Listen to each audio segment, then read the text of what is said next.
Hello बच्चों, एक बार फिर से वेलकम आप सभी का। और आज का हमारा टॉपिक है mirror formula and magnification of the mirror.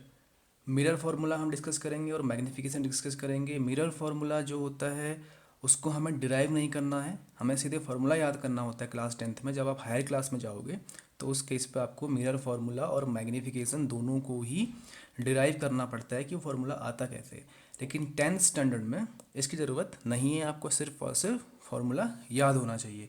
तो उसको हम वन बाय वन डिस्कस करेंगे। पहले हम बात करेंगे मिरर फार्मूले के बारे में, फिर हम बात करेंगे मैग्निफिकेशन के बारे में।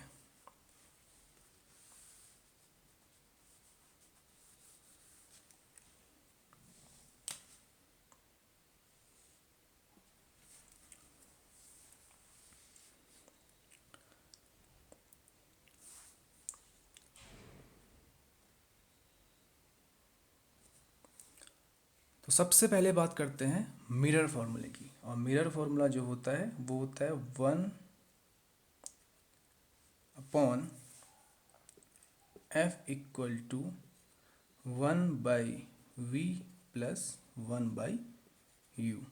ये है आपका मिरर फार्मूला। ये एकदम याद रखना है आपने, क्योंकि ये न्यूमेरिकल में काम आता है। न्यूमेरिकल्स बनते हैं इससे। मिरर फार्मूला कोई पूछता नहीं है, बट इससे रिलेटेड न्यूमेरिकल्स बनते हैं कि 1/f=1/v+1/u। आपका एक लेंस फार्मूला भी आएगा, उसमें सिर्फ यहाँ पे माइनस का डिफरेंस होता है, बाकी सब कुछ सेम रहता है। अब यहाँ पे एफ क्या है, ये देखो छोटा वाला एफ है, ठीक है। एक ये वाला एफ होता है, इसको हम प्रिंसिपल फोकस बोलते हैं, जहाँ पर आके रे मीट करती है। और पोल से इमेज की डिस्टेंस को हम बोलते हैं, जहाँ पर इमेज बन रही है, फोकल लेंथ उसकी। तो एफ जो है यहाँ पे, ये स्मॉल एफ है, और ये होता है फोकल लेंथ। फोकल लेंथ किसकी? मिरर की। ऑफ मिरर, मिरर की फोकल लेंथ होती है। वी क्या होता है? Distance of image, distance of image from pole. ये याद रखना है आपने, पोल से ही डिस्टेंस को मेजर करते हैं, फ्रॉम पोल। किसका पोल? मिरर का पोल। और यू क्या होता है? Distance of object, distance of object, वो भी कहाँ से? From pole. अभी पोल का मतलब क्या है वो समझते हैं। मान लो आपके पास ये मिरर है, कॉनकेव बना देता हूँ मैं, चलो फिलहाल के लिए। ये था मेरा प्रिंसिपल एक्सिस, ये बन गया इसका पोल। अब यहाँ से रे आई पैरेलल टू द एक्सिस। कहाँ से निकलती है वो? जहाँ से भी निकलती है वही तो फोकस होता है। और वहाँ से पोल तक की डिस्टेंस को हम फोकल लेंथ बोलते हैं, यानी यहाँ से यहाँ की डिस्टेंस को ही हम फोकल लेंथ बोलते हैं। अब आपसे मेजर करने के लिए बोलेगा तो आप स्केल लोगे, तो कभी भी जीरो को यहाँ पर नहीं रखोगे, यहाँ पे जीरो नहीं होना चाहिए आपका। आप शुरू करोगे कहाँ से? पोल पे रख के, पोल से नापोगे फोकल लेंथ, यहाँ से इधर की ओर नापोगे। क्योंकि ये साइन कन्वेंशन में पढ़ा था हमने, आप कन्फ्यूज हो कि यहाँ से नापने में भी उतना ही आएगा, यहाँ से भी उतना ही आएगा। डिफरेंस क्या है? वो साइन कन्वेंशन का डिफरेंस होता है, इसलिए हम हमेशा पोल से डिस्टेंस को नापते हैं। तो ये है आपका मिरर फॉर्मूला। अब आ जाते हैं मैग्नीफिकेशन पे।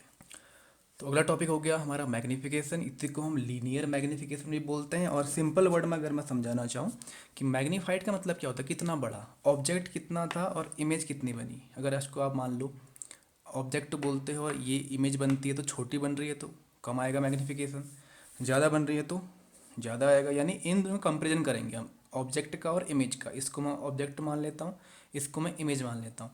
तो ऑब्जेक्ट और इमेज का हम कंपेरिजन करेंगे, तो तब जाके हमारा क्या निकलेगा? उसका मैग्नीफिकेशन निकलेगा। तो इसकी डेफिनेशन और फॉर्मूले की बात कर लेते हैं फिर पहले।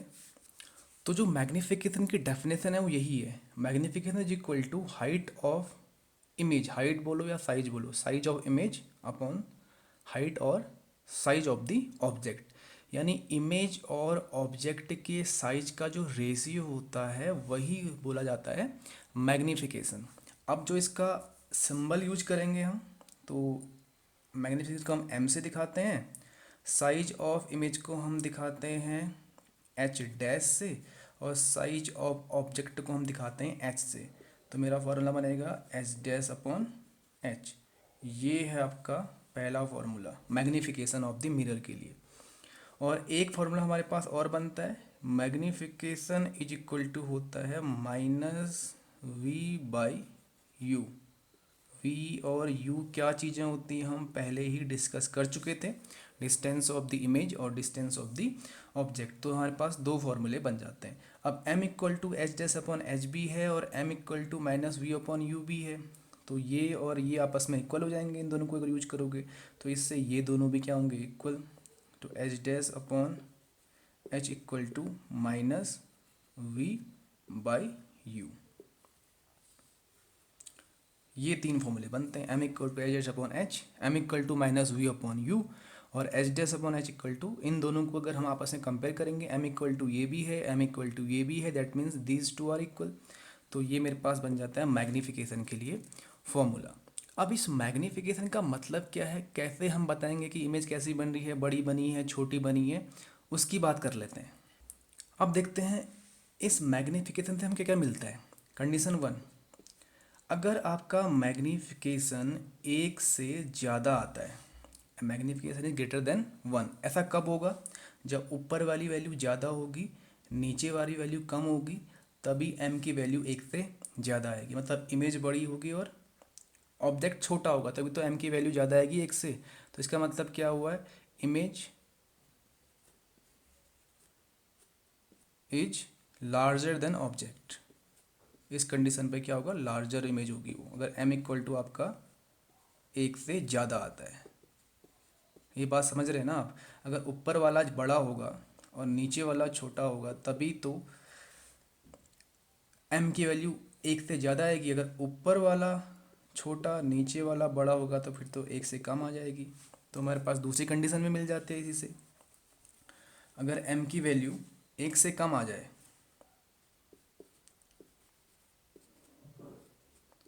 तो इसका मतलब इमेज छोटी है, किससे, ऑब्जेक्ट से।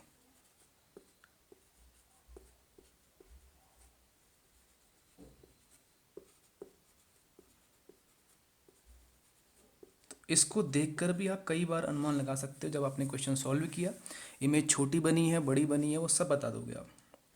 नंबर 3, अगर m की वैल्यू नेगेटिव में आती है आपकी, अगर m की वैल्यू नेगेटिव में आती है तो इसका मतलब होता है जो इमेज बन रही है वो रियल एंड इन्वर्टेड है।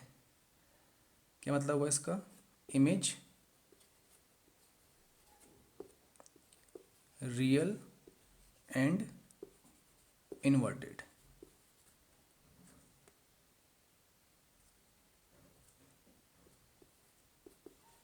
और लास्ट इसका अपोजिट, अगर m की वैल्यू पॉजिटिव आती है तो इमेज कैसी होगी, वर्चुअल एंड इरेक्ट।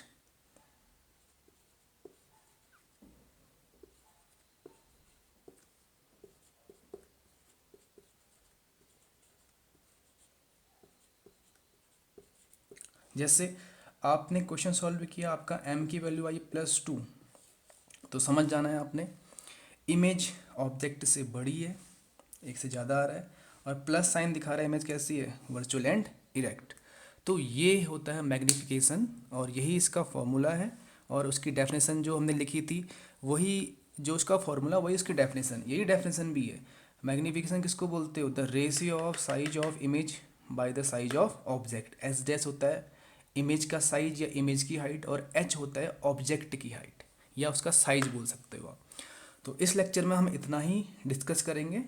अब जो इसके न्यूमेरिकल्स बनेंगे उसको हम दूसरे लेक्चर्स में डिस्कस करेंगे कि कैसे इन फॉर्मूले को हमने यूज करना है, तभी जाके ये कॉन्सेप्ट क्लियर होता है। खाली फॉर्मूले लिखने से ही कॉन्सेप्ट क्लियर नहीं होता है। तो आज के लिए इतना ही, हम जल्दी नेक्स्ट लेक्चर लेके आएंगे, तब तक के लिए ऑल द बेस्ट।